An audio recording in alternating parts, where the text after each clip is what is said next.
shit versus hostage shit, it would lead to this. I'm happy, and I'm thankful to a lot of my friends who came up from Philly and a lot of my friends here in Williamsport. I'm also very nervous. It's like a nerve-wracking thing to be sitting there while all the other stuff is going on and you trying to like collect your thoughts. And like for the past couple of days, I just kind of like wanted to stay in the room and stay away, because what happens is like people put pressure on you that you really don't need. You know, I don't know. Hello? You got this?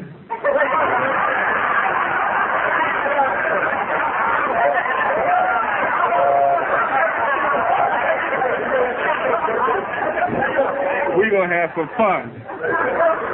But I thank God, man, that last year and a lot of times I do stuff like this, I always thank people for taking a risk, and I had to change that vocabulary because I don't believe that people take risks today with me. I believe that some other people believe in me and want to help me in my recovery. You know, I thank y'all for inviting a bum off of 26 and Dolphin. You know, because we're talking about the path to self-acceptance, right? And you got to talk about the path to self-destruction first. Nowadays, it ain't popular to share about where you come from, because nowadays you go to meetings and people say it ain't about the drugs no more. Yeah, that's what I thought. You know, I still come to Narcotics Anonymous meetings because I don't want to get high no more. And that's like the main piece.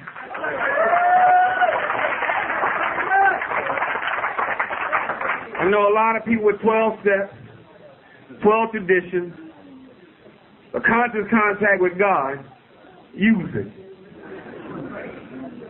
Because they forget that staying clean must come first. So I'm trying to talk to the person that got 24 hours or less, 1 day, 2 days.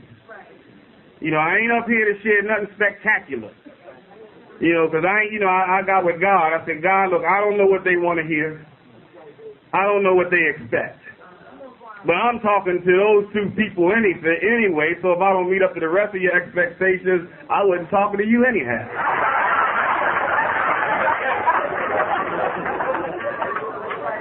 You know, I come from Philly. And I started using drugs at an early age because I didn't like myself. We're talking about the path of self-acceptance. You know, there was that point in my life where I truly didn't like who I was, and drugs seemed to alter my reality, and I was able to create whatever I wanted to be.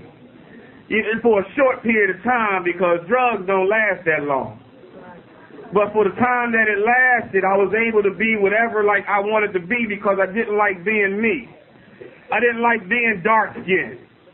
You know, any dark-skinned people? We some pretty motherfuckers now. Yeah. How you do that one?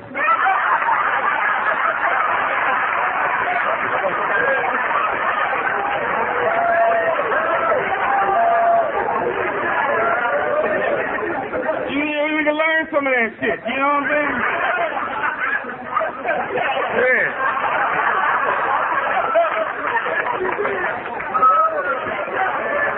I like to have fun, right? You know, one of the things that it talks about in our 11th step, that part of God's will for us is to laugh. Recovery is about enjoying living life on life terms. You know, a lot of times people be so serious and don't think nothing funny, and all you have to do is look at your life, you'll laugh at yourself. That's funny. You don't think nothing funny, just look at you.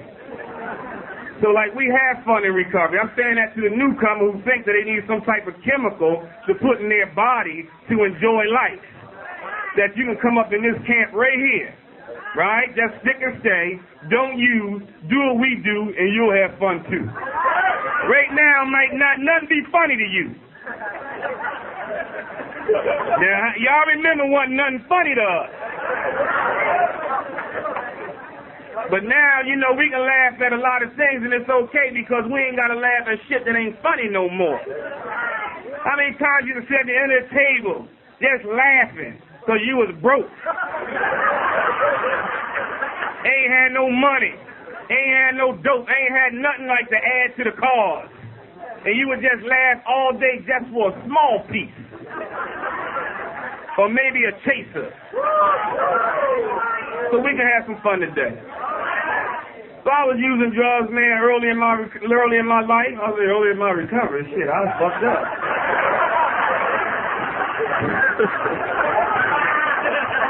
You got that one? Here you go. I was fucked up.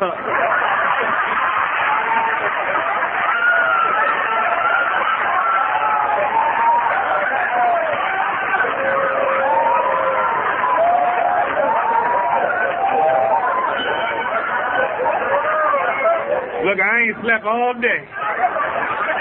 Ain't no telling what I might talk about. But whatever it is, it's going to help somebody.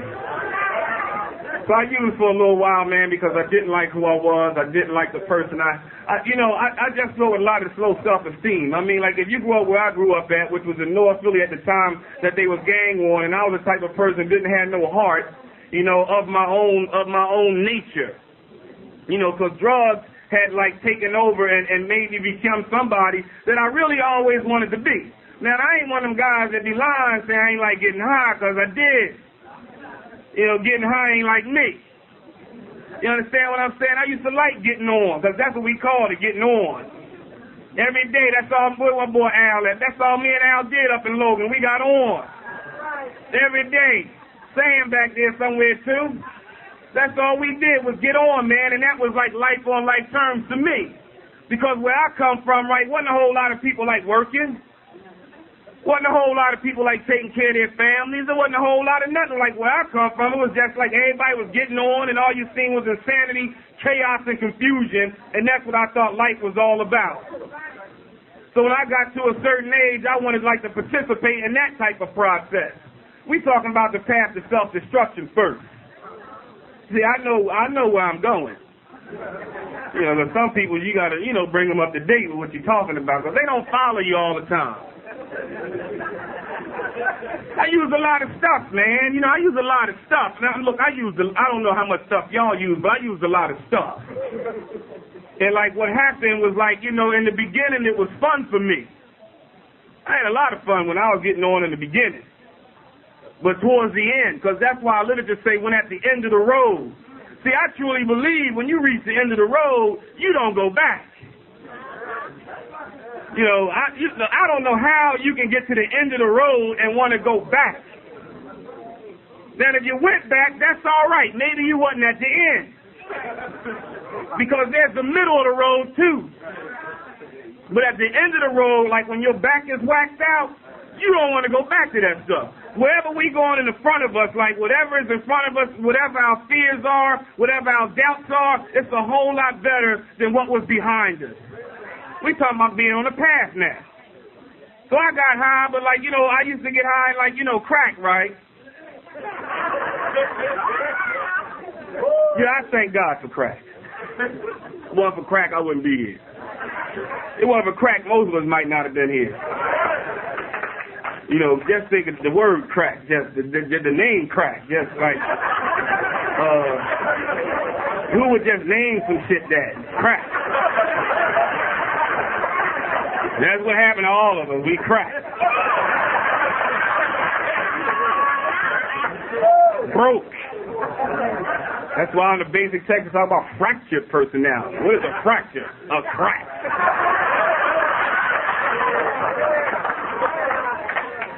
I used that about 6 months. Didn't take long.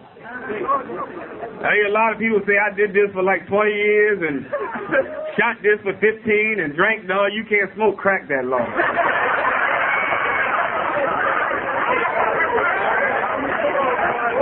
I don't care what nobody in this room say. You raise your hands up like you smoke crack 20 years, your ass will evaporate.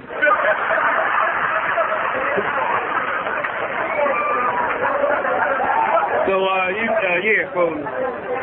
Crack got me here. Thank God. Thank you, God. Crack.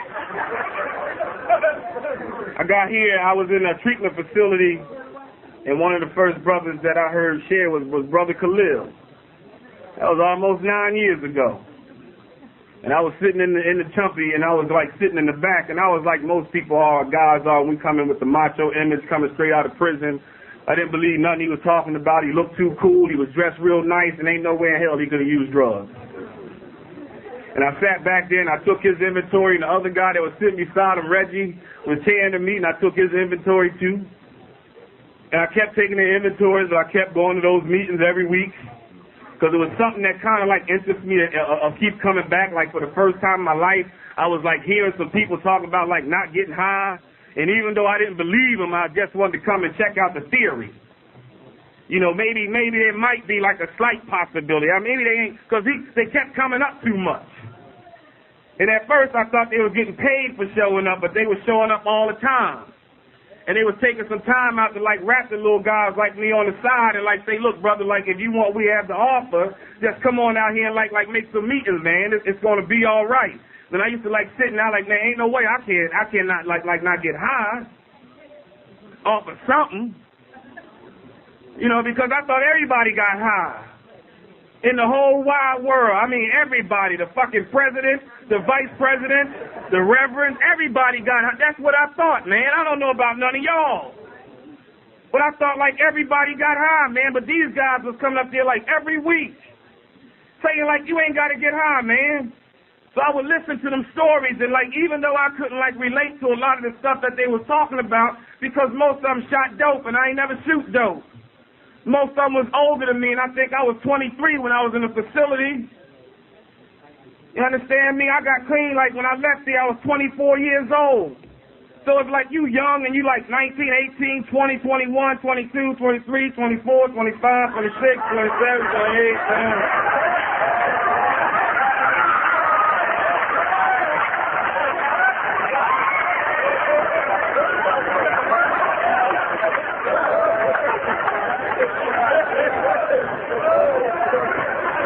and think you got another run, you're in trouble. So I kept listening to those guys, man, and I kept going to those meetings.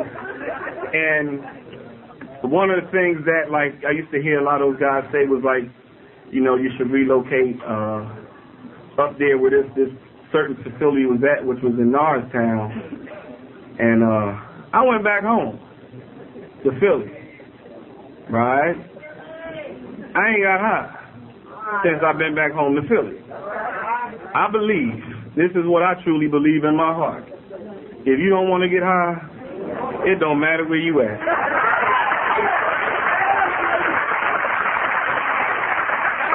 That's just what I believe.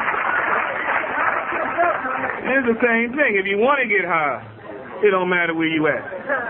You can go to fucking Turkey and not even speak the language. But all you got to do is know the nods. And you can get high. So I kept going to meetings, and when I came back to Philly, I would go to meetings, and I did the same thing. I sat in the back, and I need to tell y'all, man, I ain't come around here for all this good spiritual stuff. I ain't come around here for a whole lot of changing and stuff. I ain't come around here for a whole lot of steps. I ain't come around here to build no relationship with God. I ain't want to build no relationship with me. I didn't give a fuck about it. I just ain't want to go back to jail. You understand what I'm saying? Now I'm trying to tell you something. I'm a newcomer 1, 2, they got like we don't care what you come here for. Just keep coming back. That's right. If you keep bringing your body and mind, I'll follow. That's what they told me. So like when I come up in here, I just don't want to go do no more time. That's all. And while I was doing it, it was all right. But after you get out and you experience a little bit of freedom, you don't want to go back. Because, like, the truth be told, I lived better in jail than I did on the streets. And I didn't even want to come back to the streets because I didn't have nothing out here. You know, I was up in there, I had my little store, I had my little, I had my little hookup. Everybody used to come down and rap to me, and they needed some stuff, and I had the stuff for them. And I was the man up in there, but I knew when I come back on the streets and shit, cigarettes ain't money no more. You know, you be in jail, you had like 20 cartons of cigarettes, you're rich. You can't go downtown and sit with 20 cartons of cigarettes. I get that shirt. So I didn't have nothing. I was scared when I came back out. And I say that's why I kept going to meetings, even though I understand what they were talking about. And even though I ain't believe what they were talking about, I just kept going anyway. Until I heard my story. And I heard somebody share about like me. You understand what I'm saying? And you keep coming around here long enough, you'll hear your story. And check it out. When you hear your story one time, you'll start to hear it every time. When people get honest anyway. You know, because what comes from the heart reaches the heart. You can be up in here a fake fraud and a phony for so long, but eventually the truth will come out. Yeah, that's why I don't holler get honest. You can lie about your clean time. You pay. You'll pay. You be up here and say you got 3 years. We believe it. The only place you come, we believe any motherfucking thing you say.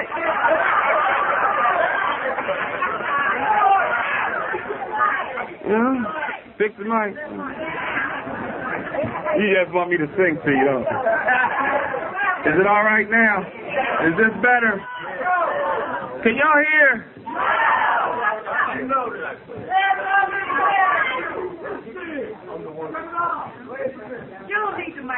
Can y'all hear me now? All right, cool. Because this, was too close to my mouth. I ain't into that. It ain't part of my fourth step.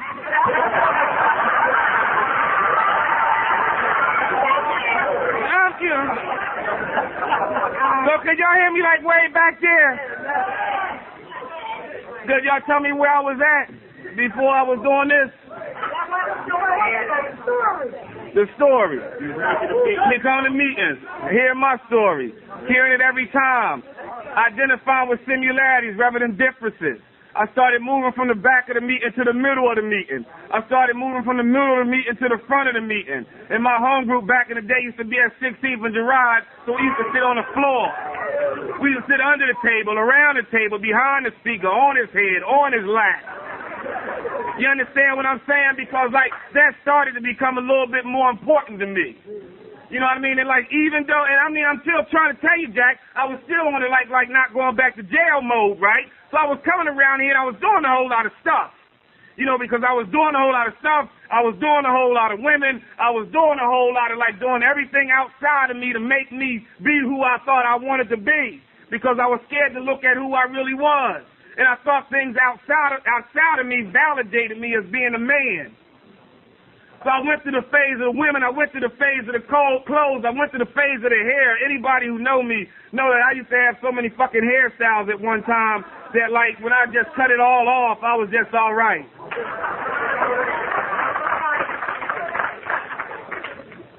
You got it?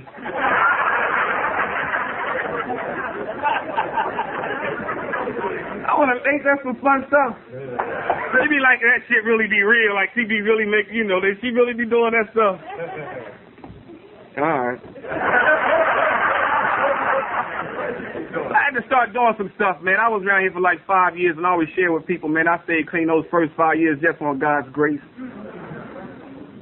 I wasn't really participating in nothing. I was speaking at a lot of meetings. I was speaking at a lot of conventions. I was speaking at a lot of speaker jams and anniversaries and marathons, and I got so caught up on my name.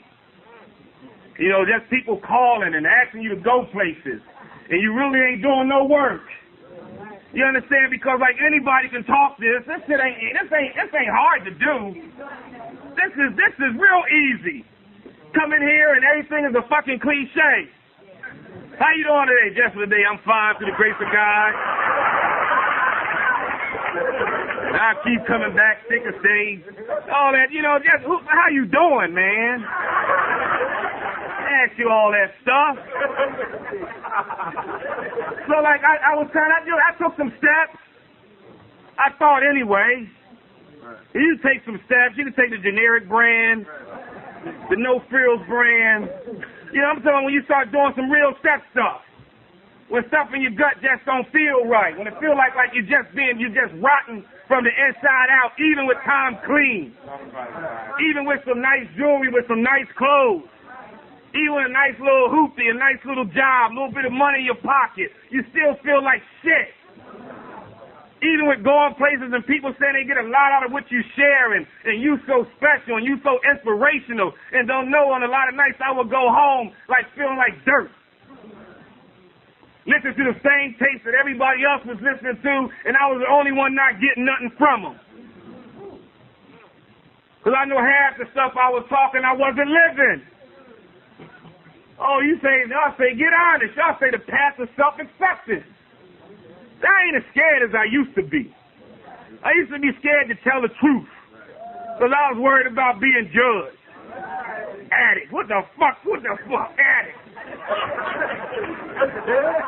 What, you understand what I'm saying? Like, addict. Well, I don't care. You gonna talk about a person anyway. So, but I'd rather live right. I'd rather keep you guessing, wondering what he doing wrong. Because at one time you didn't have to guess or wonder. You understand what I'm saying? When people say he was a hoe, I used to get mad. Fifth step stuff.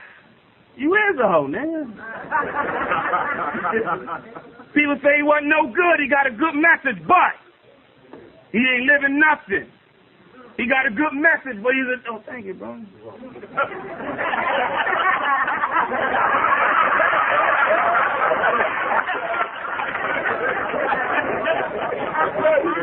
I'm still working on the trust issue.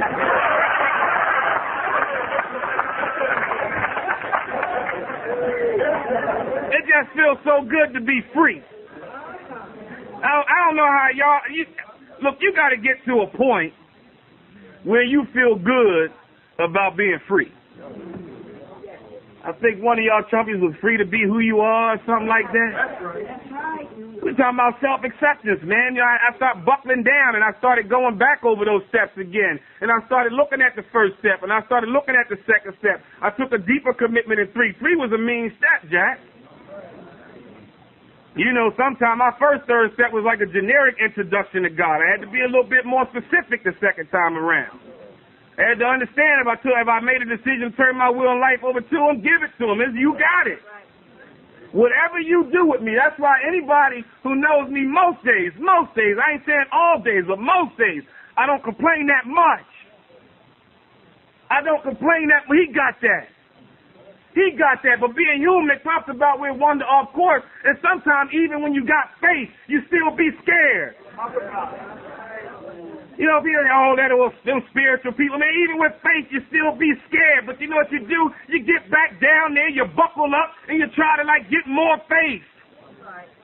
You know, just because I got going on 9 years, people put an expectation on where you're supposed to be, man. This ain't like an easy trip. We talking about a path that got plenty of bumps in it. Hurdles, rocks, and all that stuff usually is created in my own mind. Those are the hurdles I got to get through, the stuff that I create in my own head. Because God don't present no problems. All he presents is solution.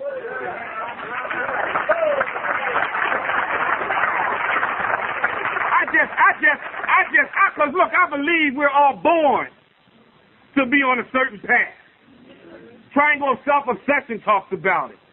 You know, some children seem to outgrow, but we kind of seem stuck. Right? And once we got stuck, we got lost on that path. Right? Stuck into the I want what I want when I want it. And if I can't get it, I'll go get it by any means necessary, regardless of who I got to hurt to go get it. I ain't the only one that's been there, am I? So I got off the path right there. I believe we're born to be what we are right now. Doing his work, living right. But you hear a lot of people saying, look, this is what I was supposed to be doing all my life. I don't think I was born an addict. I hear people say that. They call their kids addicts and shit. Little Petey looks like an addict.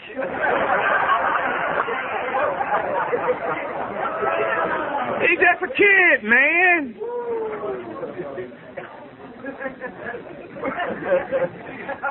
You all right? Okay. I got off course, man. And through the program of Narcotics Anonymous, I got back on it. I like the way I'm living today, because I like to give updates on today.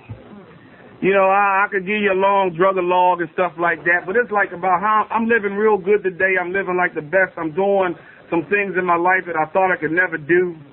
You understand what I'm saying? Through practicing some principles and prayer and seeking through prayer and meditation to like allow God to do some stuff in my life, man. Some days it's very scary and some days it's very lonely. Because what happens when you start trying to do the right thing, your friends change. That just happens, man. I just don't like hang with people who I used to hang with.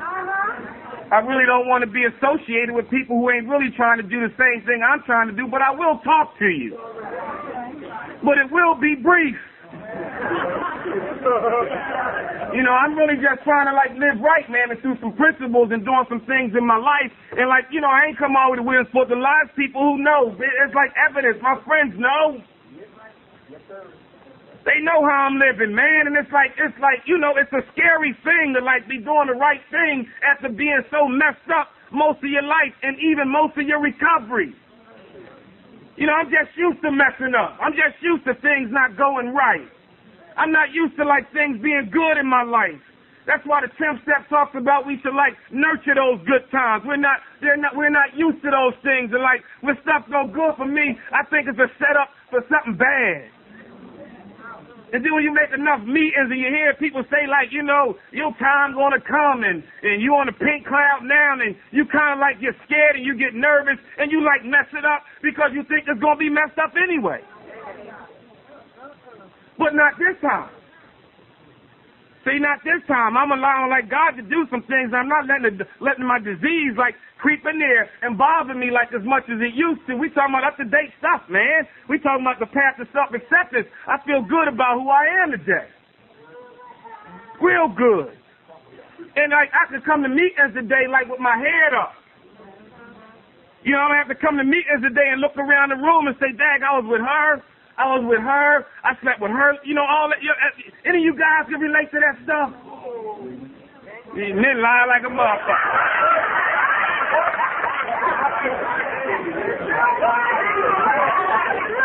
It's all right. Your woman ain't gonna leave. You tell the truth. That's like, baby, that was back in the day, baby. You know. Boy, that Bryan sure a funny motherfucker. He just playing, baby. But I know I wasn't the only dog in here. And you can recover from that. Well, you know, like we got a tired old lie, once an addict, always an addict. Once a dog ain't always a dog. Once a whore ain't always a whore. Once a trick ain't always a trick. Once a thief ain't always a thief. Once a liar ain't, we gonna smash all those lies. You understand what I'm saying? You can change. I'm talking about evidence in my life, things that I'm doing. And you know, a woman, she don't like me talking about my relationship and stuff, you know, because she low key. But she's a big part of why my last year has been so special. And like, if she don't find nobody in the next couple of hours, we be celebrating a year being together. You understand what I'm saying?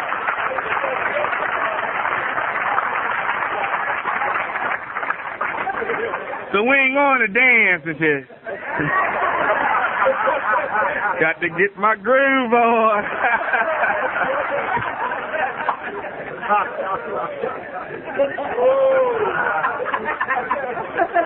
Yeah.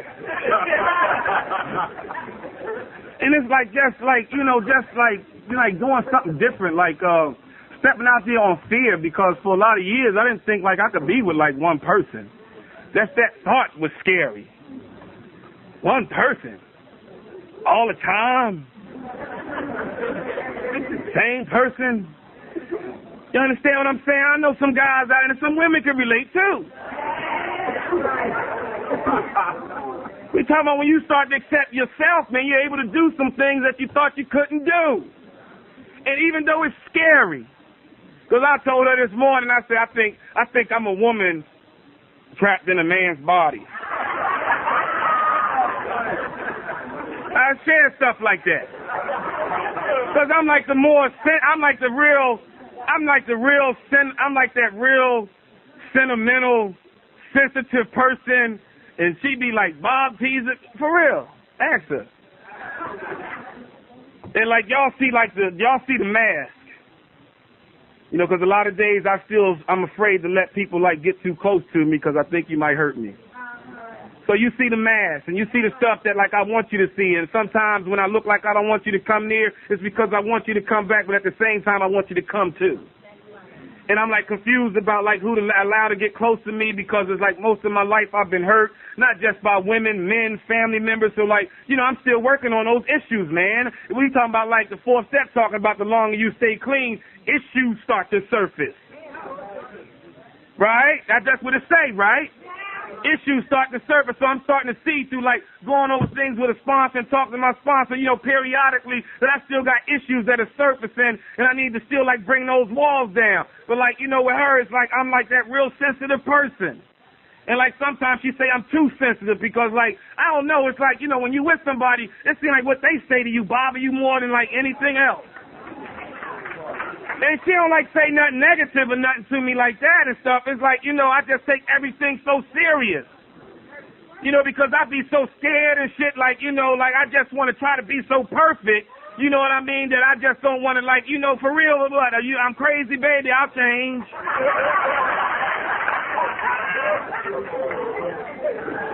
You know what I mean? I just like want to like do stuff like that, man. You know what I mean? And like, you know, this last year has been so helpful because like, she's taught me like patience and tolerance, like through watching her do some stuff, especially with a child. You know, like if you want to like learn something about patience and tolerance, just watch a woman with the children.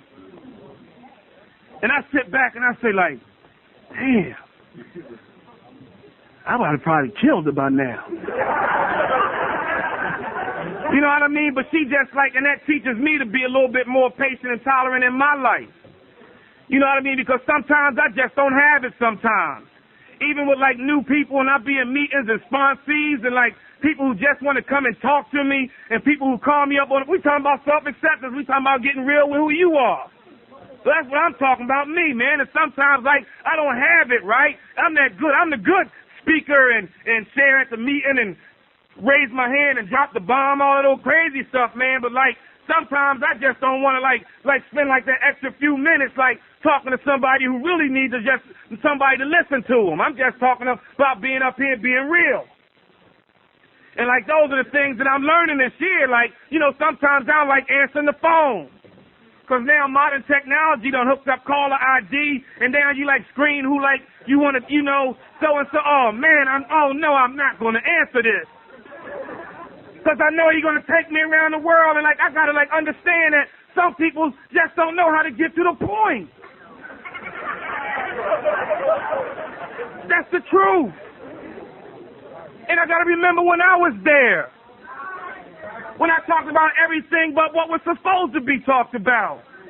I want to set you up first. I want you to kind of be on my side first. Before I drop the dilemma on you. And I got to understand, like when people call me, that's the same thing that they doing. And I got to stop being so nasty sometimes. We talk about self-acceptance. I know I got an attitude problem. Y'all talking about the past, man. The self-acceptance coming up here telling the truth. You know, if it ain't spectacular, then that's fucked up.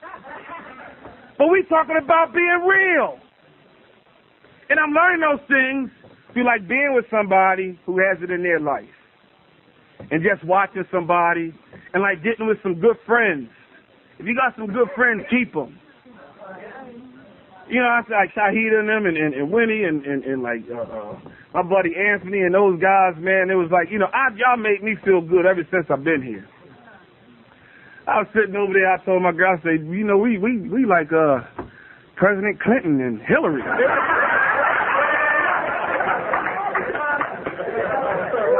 We get to sit at the main table. You know what I mean? I was out mingling with people and shit the president be doing and shit. How y'all doing over there? How you like the budget and shit? This is some exciting stuff.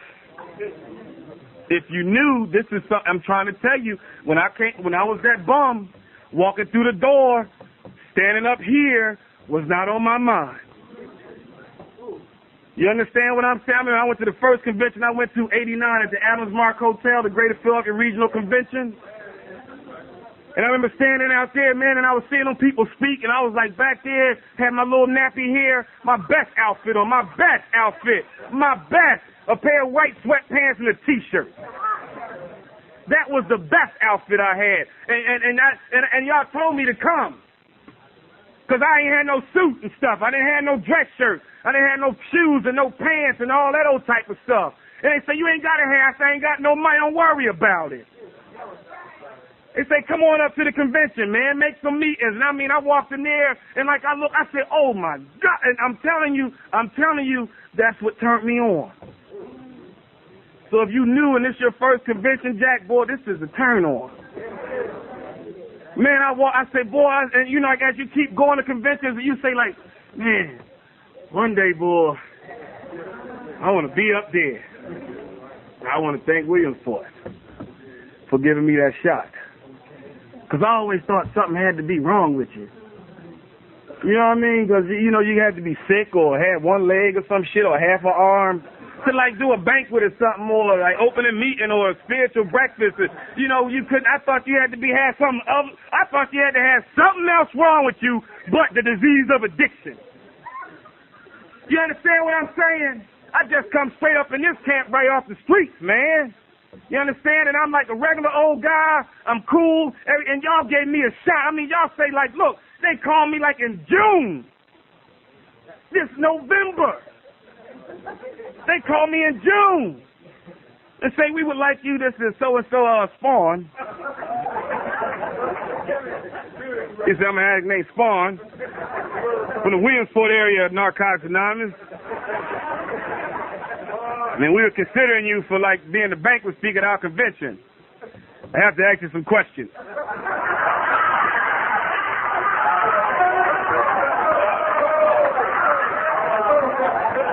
I thought it's Columbo some motherfucking body, you know? How much time you got? I told how much time I had. You got a sponsor? NA sponsor, yeah, I got an NA. We got an NA sponsor, yeah. You just make NA meetings, yeah. You sponsor NA people, yeah. Your home group, NA home group, yeah. All right, you pass.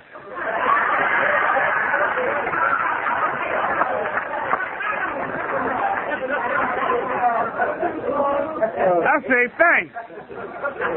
Y'all don't know how much that like just touched my heart. You know, just to be considered to do something.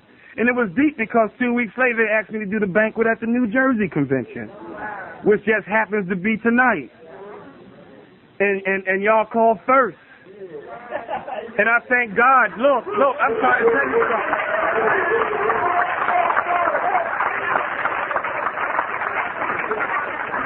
Trying to hold my composure. The girl be teasing me because I get to crying and shit. That's a new me. That's part when you start having self-acceptance, man, you start getting in touch with some feelings on the inside, and you realize, you know, you ain't got to be no bitch to cry. Hold on.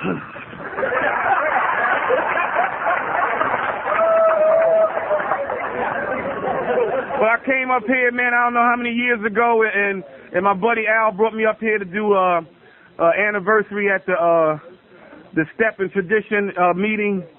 And a Monday night grace. All right. Thank you, baby.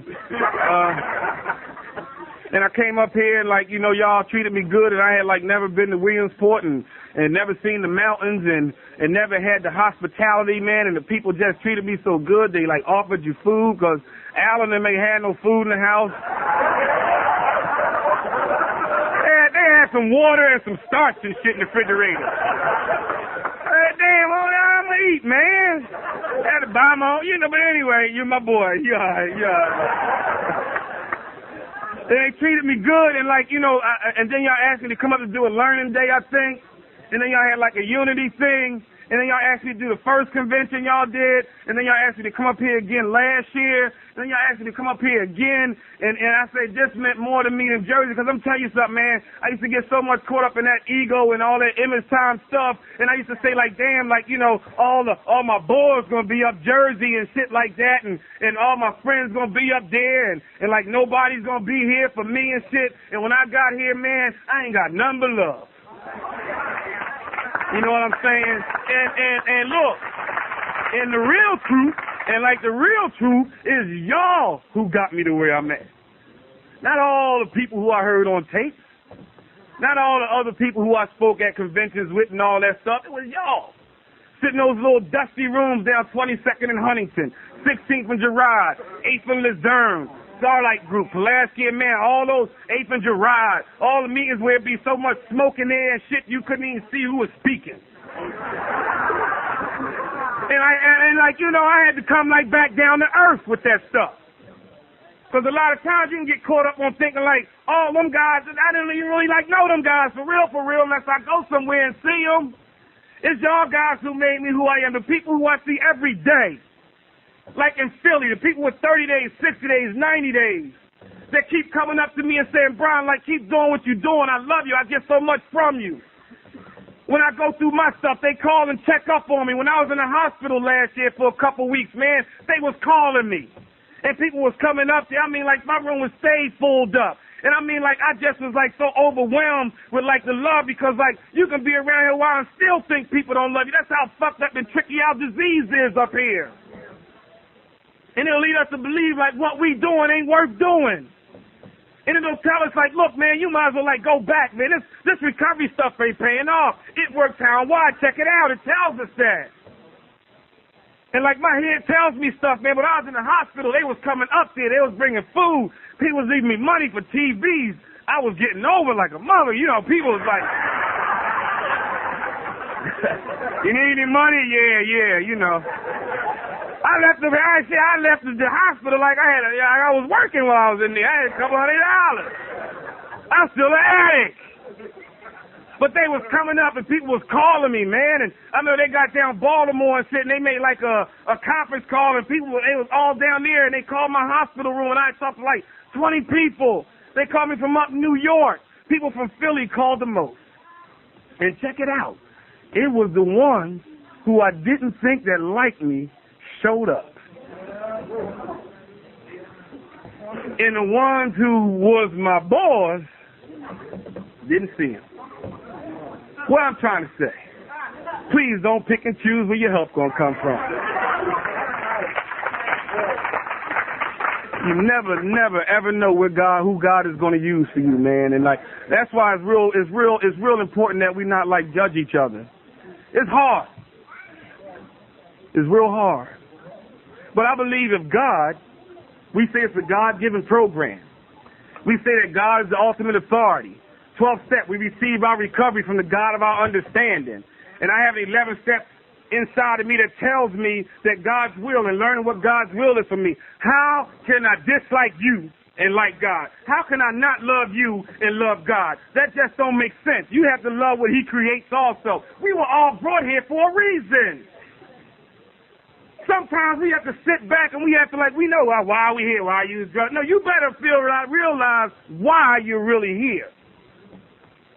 We ain't really here just because look, God is using us for a reason.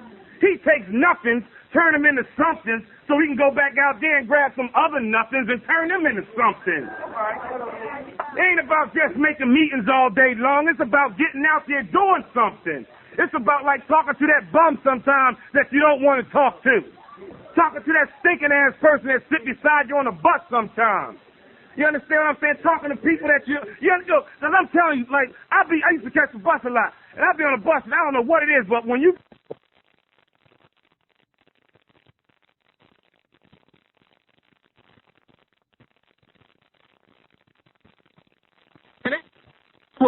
it'd be I'd be on a bus, it'd be 20 empty seats, and somebody comes sit beside me to talk to. It's just something it's 11-step word, intuitive. Can't be explained. And look, when you start working some principles in your life, I'm trying to tell you about practicing principles in your life and start the prayer and meditation process. If you ain't there yet, it's okay. You'll get there. But I know today, it's just what I know I got more to do. You got some time clean. You got more to do. Your job ain't to be around here telling everybody else what they should be doing. Your job is to be like doing what you're supposed to be doing for yourself. You know, I ain't into like telling people what they need to be doing. I ain't into like telling people how to recover. Why? Literature say recover ain't with different degrees of sickness, so we all recover at different rates. So people ain't going to be where you want them to be. Leave them alone. People pick up and come back, hug them. We be there talking about he picked up again. What? Literature. Welcome to the Narcotics Anonymous pamphlet. The most natural thing for an addict to do is use drugs. That's natural. So what we got to do, we got to teach them something else. Give them something different. Don't reject them. Don't give them that, damn, you did it again shit. Say an addict not using is in an abnormal state. So we got to love them harder. Hug them harder. Talk to them a little bit softer. And I know it's hard. I talk about sometimes it'd be like, it's just one person every week. That's like, damn, she got enough fucking just for the day keychains to like make a fucking window shade or something.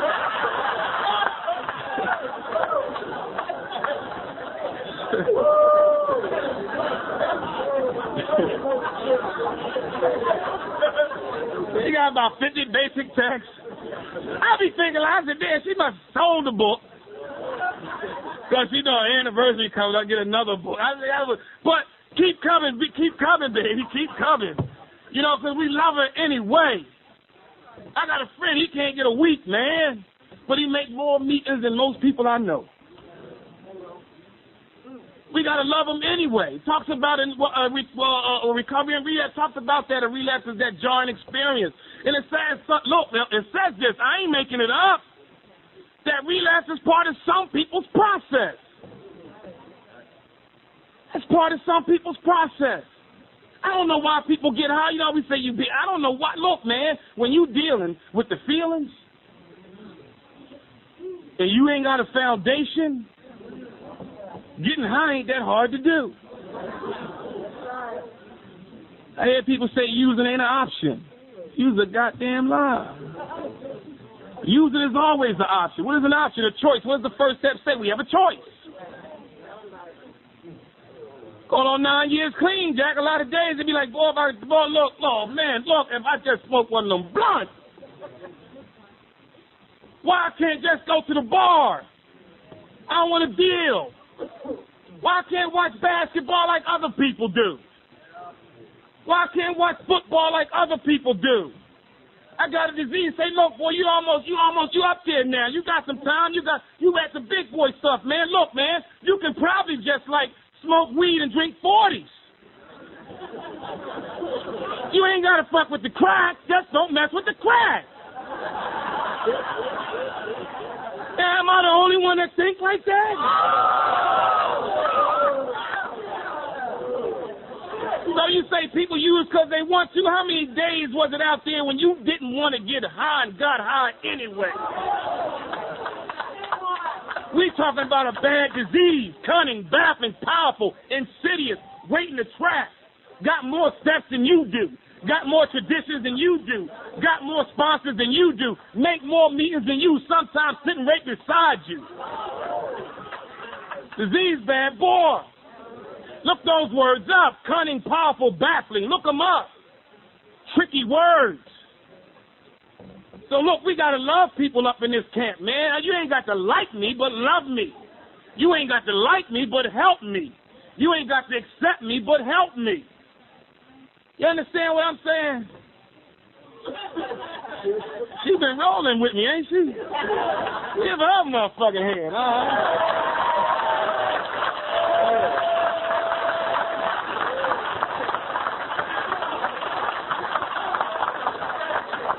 Well, she gonna go home, tell her husband, hon, it was this crazy guy up there picking with me. I like to enjoy life. One of the things that it says in our 12th step, and it works out why some of us have a sparkling sense of humor, which may reach somebody in despair. And the fellowship has changed over the years, and I believe because the information is more now. See, it ain't like it used to be. And check it out, it ain't gonna never be like it used to be. We're talking about the diversity of the addicts that's coming in here today, man. Things are like, matter of fact, I think it's getting better. Getting better, man. See, like, some people like people to be stuck. Don't want them to move nowhere. But see, like, when I got here, we just had a basic text. Now we got Desk for the Day. It works how and why. So now people coming here and they getting to work, man. Why? Because let's just say, if you want what we have, not if your sponsor wants you to want what we have, if you want what we have to offer, and you are willing to make the effort to get it, then these are the steps that make our recovery possible. You ain't got to wait a year to take no steps no more. You're going to tell people, look, you're going to tell people that the steps are the key to freedom. And look, it'll unlock the chains, because self-acceptance, it said, begins with the steps, right? Like, we got this for you, but we're going to hold it just for a year. You just be miserable.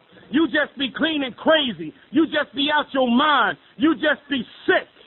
But when a year, you can have this. Get another sponsor. It's about life and death. Now, I ain't trying to step on no toes, because that's what they told me when I got here, and I stayed clean for that year. Not because they told me to do it, because I didn't want to do nothing anyway. All the fact I come to me is for is some coffee and some pussy. I'm telling the truth. I ain't care about nothing else, and to borrow a couple of dollars every once in a while. I ain't come around here for all, so you ain't had to tell me nothing. I wasn't doing nothing. I ain't want to go back to jail. What this step stuff got to do with me? What that got to do with crack? Crack ain't in the book. They don't say we powerless over crack. Addiction, disease, mind, body, and spirit. That's why it's important that you get with all three. You come around here, you can dress up the outside. That's just working on the physical part. Hey. You look real good, man. You been dressed up garbage can. You can work on the mental, man. Go to school, get a BA, MA, AA, PA, AA, associate's degree, AD, I mean. Not AA, sorry, scratch that. I'm sorry, Spawn. I'm sorry.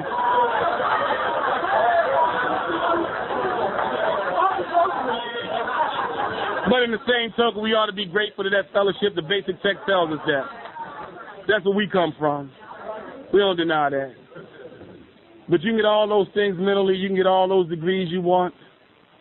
That ain't going to keep you clean. The most difficult aspect of our disease to deal with is the spiritual aspect. Right. Come on, Bryan. Talks about that in the first step. It works how and why. Because that's the area what affected us the most. We talking about the path to self-acceptance is like going inside of yourself and finding out who you really are. Finding out why you exist. Finding out what your purpose is. And on a lot of days, I'm still searching, because the pamphlet tells us it takes a long time to achieve self-acceptance on a deep level. But check it out, Jack. It's a whole lot better now than it used to be. I don't need nobody outside of me to validate me no more. I don't need that no more. You know, I have a God in my life, and I'm going to tell you something, Jack. Even when I roll by myself, I roll with the best. Sometimes I get scared on this journey, and sometimes I don't know if I'm doing anything right, and sometimes I hear it tell me no matter how much you get from me, it tells me I ain't saying nothing. I got a disease that'll attack me while I'm standing here. My shit talking to me now. Ain't nobody getting shit from what you saying, man. Because you're here. I'm trying to. Anybody ever been up here? See, because some people who ain't never done this don't understand this. You understand what I'm saying? They think this stuff is easy. And they think like, you just come up here and because people say you're going to drop the bomb tonight, you're going to kick it. Man, I'm scared. You just give me a hug, man, and say, look, I'll see you later. Because I'm scared. This is scary stuff. Especially when you tell it ain't scary if you're going to lie. But if you don't know what you're going to say, because I ain't practicing, I wasn't up in the mirror. I wasn't up there with the books.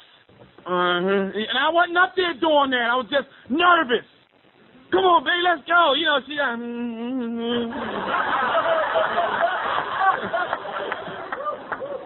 I'm sweating this shit. I'm ready to just go. I'm ready, come downstairs, man. It's like, they don't understand that stuff, Shaida. They just think this stuff come automatic. They say like, oh, you did this a lot. Every time I do this, I'm going to tell you right now, if you ain't nervous, something wrong with you.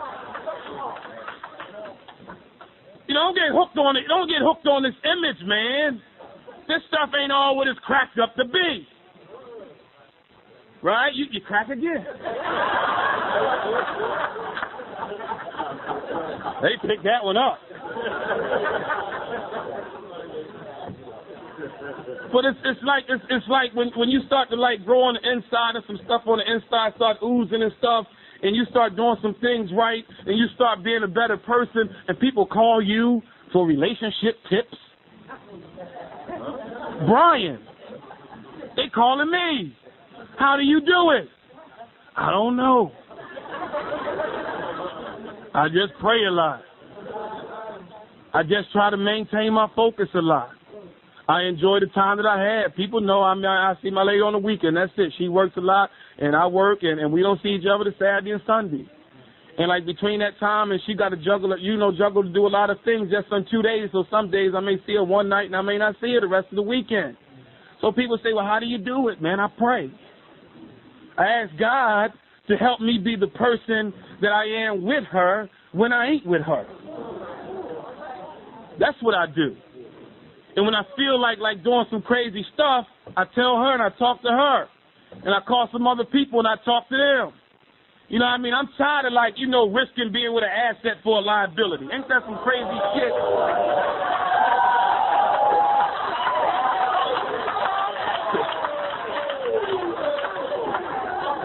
You like that one, baby?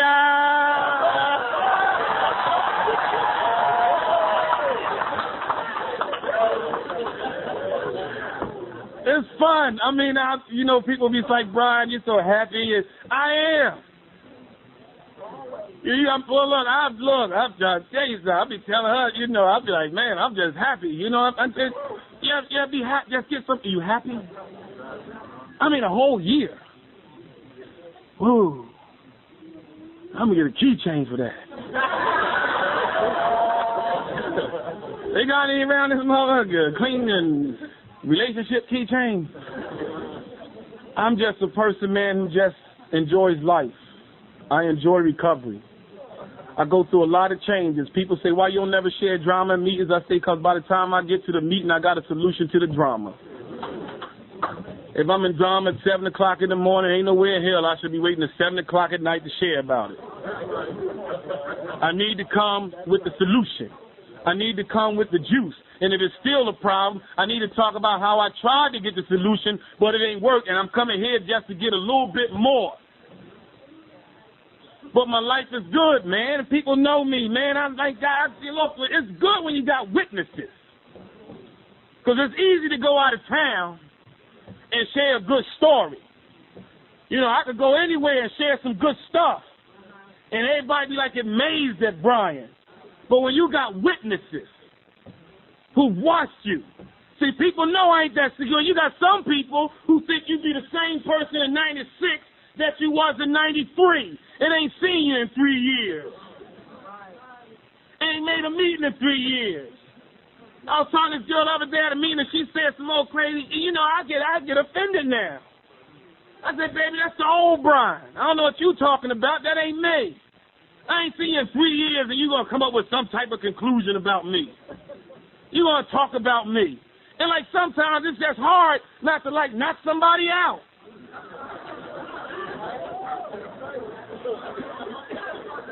That stuff gets tested in recovery. You hold on. Because it's hard. People think they forget your jail story. They forget you from the streets.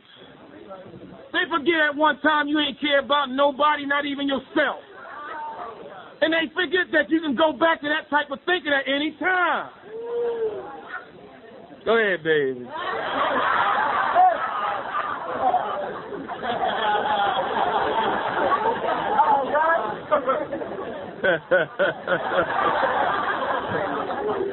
So anyway, some people, Steve told me they was going somewhere to watch the fight. So he said, the fight started at 10. He said, Bryan, we trying to watch the fight. So close at somewhere close to 10. And because it ain't going to be but like a minute.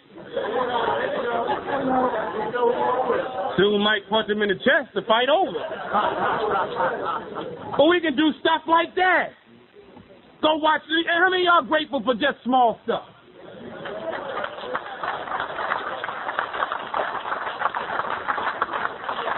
We up in a hotel,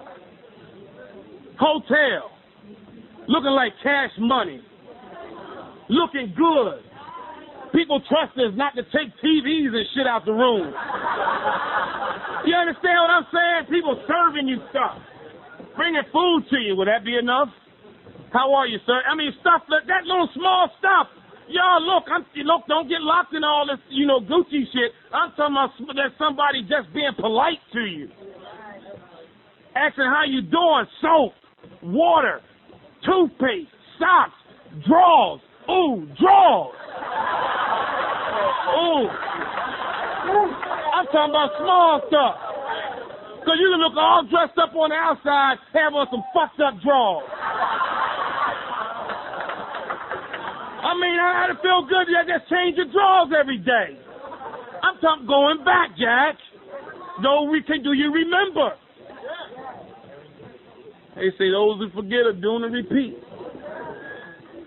So I remember a little small, I get up in the morning, Jack, and I go to the drawer. Y'all got to see, look, I don't know, I think something wrong with me, y'all, other than the disease of addiction, because I go look at the drawers and stuff. I be like, damn, I got some drawers. I got some socks. I got a choice what kind of shoes I want to put on, what color. What animal? Stuff like that. You understand? I'm trying to say, man, just wake up in the morning feeling good that you ain't got the obsession to get high.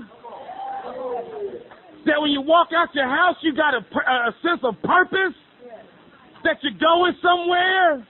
You ever walk and stand in one spot, turn around and couldn't go in either direction? You ever just walk around with no destination? Just walking, just hoping you run into a motherfucker. Hey, y'all remember that stuff? Now you walk out the house, people just say, hey, love and respect. How you doing? I'm talking little stuff like that. I need to let self-acceptance. Bryan, look, this is not me today. I'm talking about in here. People who know me when I go to meetings now, I go to meet on these same baggy gray sweatpants all the time, damn. I don't care. I get off work, take off my work clothes, and I put on these same baggy sweatpants and the same baggy sweatshirt. And I wear that shit 7 days a week if I want to. Put on some dirty sneakers. I don't even wear no gold most times I go to meetings no more. I just want to go as I am. Because at one time that validated me as a person because I didn't like me. I told you I didn't like me. So the more stuff I had, the more I outshine, I showed out. And people take notice and people would like me. And I thought if I was just plain old Johnny Butchie or whatever stuff, then you might not like me. And then it was I had to get the girls. So if I wore all this stuff, I could get the girls. Then I ain't got to get the girls no more. So I just go to the meeting with my little baggy sweatpants on and my little gray sweatshirt, and I can just sit in the meeting, and I still feel just as good as I do as I am today. Self-acceptance. That's a nice piece. Y'all couldn't have picked a better thing for me, because anybody who knows when I speak on pamphlet meetings in Philly, that's all I speak on. Self-acceptance. That's my favorite pamphlet. And I kind of like who I am. I really, do you like yourself? Yeah. Do you love yourself? Yeah. Shit, boy, that's a good feeling, man. So I want to thank y'all, the committee over here, the committee over here, the committee over there, and mainly the committee up there, Jack.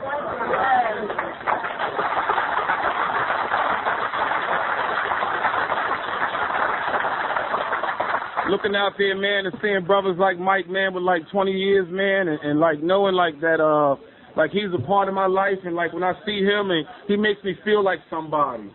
You know what I mean? He makes me feel like I'm special, you know what I mean? Because sometimes, you know, people with time and we think like we don't mean nothing to them, man. We mean something to those guys. And those guys be hugging me and they be like, you sharing the night? And I say, yeah. They say the banquet. They say, yeah, I'll be there. Moved Bashir, drove all the way from up Jersey, the Jersey convention in the fucking rain last night, 12 hours. He called me his baby boy. He just come to hear his baby boy today. You understand what I'm saying? My buddy, James drove all the way from the Jersey convention to come all the way down here to give me some support. You know, people do stuff like that, man, and those are the little special things that touch my heart. And Ivy and Linda, they all came up. My buddy Sonny, I love you, Sonny. They came up here, man. I'm just telling you, it's a good feeling just to be loved. Because I got a head to tell me that nobody don't like me. Anybody get like that sometimes? There's a lot of love here, man. Hopefully, I said some things to help somebody. But like I started out, I was talking to the person with 24 hours or less in 2 days anyway. I encourage you to keep coming back. This is probably the best thing happening for an addict in the world. All you got to do is keep coming. Check it out, boy. You'll be up here too one day. I ain't no different than nobody sitting out there. I ain't no spectacular addict. I'm not the great recovering addict. All I am is just a plain old ass addict that's willing to do some work to change in my life, and people notice the changes and they take the time to like invest in you and they ask you to come. I don't know what everybody's expectations was about me coming here doing the banquet, because this is what I say. I say I gotta go there, be spectacular. You know what God say? Bryan, is just a dressed up meeting. Just a regular meeting, Bryan. You just talking to addicts, Bryan. Some of them maybe had a little dresses and gowns on and suits on, but it's just a meeting, Bryan. He just has to keep me focused on it's a meeting, Bryan. They ask you to come here because they know what you got. You don't have to be no different. You ain't got to be nothing other than what you are. And when you try to be spectacular, you'll probably be up here lying anyway. Just get up there and tell the truth. And I did my best. Thanks for letting me share.